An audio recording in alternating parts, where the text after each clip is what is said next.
আমাদের আবুল কালাম আজাদ ভাই এখন সুস্থ আছে। আবুল কালাম আজাদ ভাই এখন নিয়মিত মাহফিল করে। কথাটা কেন বলছে বুঝতে পারবেন। কথা বুঝছেন? অসুস্থতার অজুহাতে অনেকে ওনাকে দাওয়াত করছে না। সবাই মনে করে উনি অসুস্থ না। আলহামদুলিল্লাহ, আমাদের বক্তা আবুল কালাম আজাদ হুজুর আগের চাইতে সুস্থ আছেন, এমনকি এখন নিয়মিত মাহফিল করেন।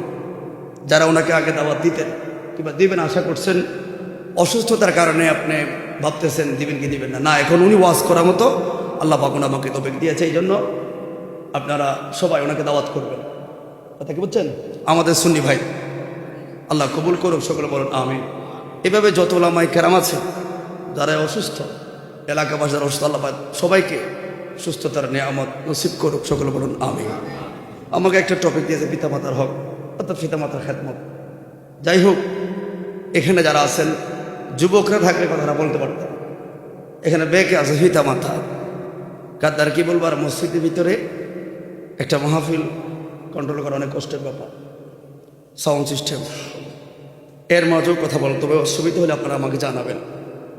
এই জন্য সবাই মোহাব্বতে একবার বলি আল্লাহু আকবার। প্রথম আসুন, আমরা বান্দা কার? সবাই বলেন বান্দা কার? আমাদের পরিচয় আমরা একজন মুসলমান। কথা বলেন ঠিক না বেঠিক? আমাদের পরিচয় আমরা একজন মুসলমান। যখন আপনি পরিচয়টা আনবেন মুসলমান, তখন আপনার দায়িত্ব পড়বে ইবাদতের ক্ষেত্রে, বাপ মায়ের ক্ষেত্রে। কথা বলেন ঠিক না বেঠিক? এই জন্য আল্লাহ পাকের দরবারে শুকুর, কারণ আল্লাহ চাইলে তো আমার বিধর্মীয় বানাতে পারত।